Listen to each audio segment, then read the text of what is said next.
എല്ലാവർക്കും ആദിലക്ഷ്മി കിച്ചൻ വേളിലേക്ക് സ്വാഗതം. ഇന്ന് നമുക്ക് അട്ടിപ്പൊളി റവ ഉപ്പുമാവ് ഉണ്ടാക്കാം. ഇത് എൻ്റെ അച്ഛൻ്റെ സ്പെഷ്യൽ റെസിപ്പിയാണ്.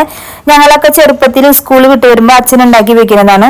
അപ്പൊ നമുക്ക് എങ്ങനെയാ നോക്കാം. അതിനുവേണ്ടി ഒരു കടായിലോട്ട് ഓയിൽ ഒഴിച്ച്, ഓയിൽ ചൂടാകുമ്പോൾ കടുക് പൊട്ടിച്ച്, ഉണക്കമുളക് കറിവേപ്പില പൊട്ടിച്ച്, ഒരു സവാള ചെറുതായി അരിഞ്ഞത്, ഇഞ്ചി ചതച്ചത്, ഒരു പച്ചമുളക് കട്ട് ചെയ്തത്, ആവശ്യത്തിനുള്ള വെജിറ്റബിൾസ്, ഞാൻ ക്യാരറ്റും ബീൻസും ചേർത്തുണ്ട്, ഒരു അരമുറി തക്കാളിയും കൂടി ചേർത്ത് നന്നായി വഴറ്റി കൊടുക്കുക.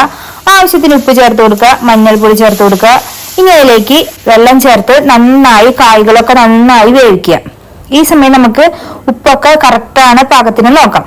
കായൊക്കെ വെന്തതിന് ശേഷം നമുക്ക് വറുത്ത് വെച്ചിരിക്കുന്ന റവ ചേർത്ത് കൊടുക്കാം. റവ ചേർക്കുമ്പോൾ തന്നെ നമ്മൾ നന്നായി ഇളക്കണം, ഇല്ലെങ്കിൽ കട്ട കുത്താൻ സാധ്യതയുണ്ട്. അപ്പൊ നന്നായി ഇളക്കി റവയൊക്കെ വെന്ത് നമ്മുടെ വെള്ളമൊക്കെ തന്നെ വെട്ടുന്ന സമയമാകുമ്പോൾ നമുക്ക് ഒരു ടീസ്പൂണ് നെയ്യും കൂടി ചേർത്ത് കൊടുക്കാം.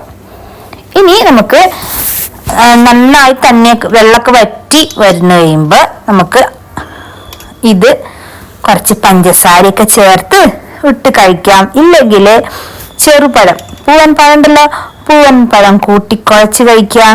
ഇതൊന്നും വേണ്ട, ഞങ്ങൾക്ക് എരിവണ വേണമെന്നുണ്ടെങ്കിൽ നിങ്ങൾ സാമ്പാറോ ചട്നിയോ എന്ത് കൂട്ടി കഴിക്കാം. എന്തിൻ്റെ കൂടെ കഴിക്കാനായാലും ഏറ്റവും നല്ലതാണ് റവ ഉപ്പുമാവ്. ഈ റെസിപ്പി നിങ്ങൾ മറക്കാതെ ട്രൈ ചെയ്യുക. ട്രൈ ചെയ്താൽ മാത്രം പോരാ, ആദിലക്ഷ്മി കിച്ചണിനോട് കമന്റ്സ് അറിയിക്കണേ. Bye by.